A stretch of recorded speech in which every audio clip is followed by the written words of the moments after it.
I want to share with you how I tracked my weight loss over the last 3.5 months from the 1st of March until now. It's the 25th of June, almost 4 months. I actually wrote down on a piece of paper my weight every day. I missed out some days, but a lot of the days I was able to track my weight. If you track your weight, your workouts, your sleep, your water intake, whatever it is, you're automatically bringing awareness to that field of your life, which is gonna make you better choices, which is gonna push you closer to your goals. Measuring anxiety. You know that feeling where you're about to measure your weight on the scale, but you haven't done it for a week. It's like Judgment Day. You're like, whoa. You're kind of light on your feet, like you're just about to go into a weigh-in of a UFC fight. You suck your belly in and you tiptoe onto the scale, hoping it's as low as you think it should be, and then boom, it's gone up by 1.5 kilograms. You feel discouraged.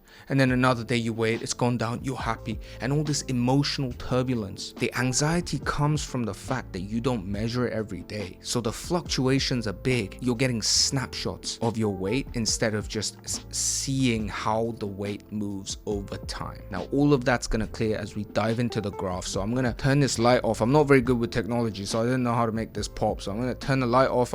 Whoa, looks like some horror movie. If I just showed you this graph without telling you the axis and said, what does this graph represent? You might say, oh, that's the Bitcoin market. Oh, that's clearly the 1930s Great Depression. That's what your weight loss looks like. This is me doing a healthy cut and still it looks like a crashing stock market. Now let's go back to the original point. Imagine if I just measured myself right there and then right there and then right here. I'm not zoomed out. I'm tunnel visioned in that singular number and I cannot see the entire trend. What causes these ups and downs? Of course, what causes the general trend to go down is the fact that I maintain a caloric deficit. I eat less calories than I use, so my weight starts to go down. But some days I actually end up eating a lot, so the weight starts to go back up again. My body doesn't like the fact that I'm going to lose a lot of weight, so it goes back up because it holds on to more water. Maybe I try to cut too fast, so the next day I get too hungry and I eat a bit more. Maybe I had a stressful day at work with YouTube, editing too much, and the stress makes me hold on to more water. And then I have extreme salty food and instant ramen at night, which makes me hold on to even more water. And then I go on a good week of good walking and good cardio and good resistance training.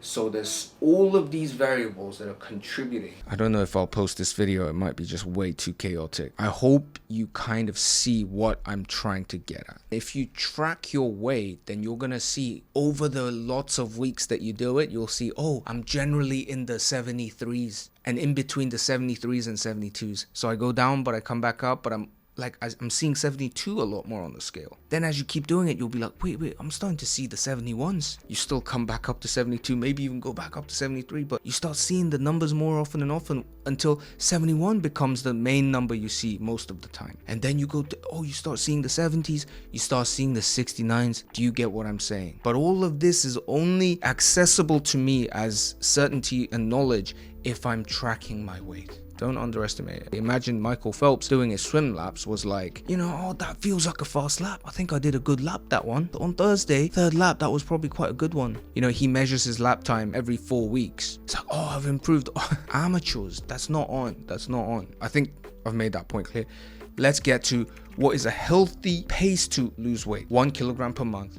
Easy to remember, easy to stick to. If you have a lot of body fat, when you start doing the right things, you're going to lose fat much quicker. As you get to lower and lower body fat percentage, it's going to be harder and harder to lose because your body just wants to hold on to it. Because remember, your body doesn't want to go to really low body fat percentage because that's quite dangerous. Your body stores fat so that you don't starve to death. Having said that, generally speaking, 1 kilogram a month is a good enough pace. It's a healthy pace, because if you try to drop 5 kilograms a month and follow all these, like, I dropped 4 kilograms in 3 weeks. Okay, but what happened after, bro or girl? You bounce right back. You've developed an eating disorder with it as well. Going fast is not good. Slow and steady wins the race, especially in weight loss. Reason for that is because your identity must catch up to your new weight. As your weight changes, each weight represents a certain lifestyle, certain set of beliefs, certain way of living. As dramatic as that sounds, it's kind of true. Someone who lives like a 10% body fat person's kind of life is not the same as someone who lives a 20% kind of body fat life. It's just not the same lifestyle, and their identities are different. But just because your body changed doesn't mean the years of your identity and what you've fixated your mind to has changed your habits. If you go slow enough, then your body can almost adjust little by little to the new body, to the new weight, which is the key to maintaining.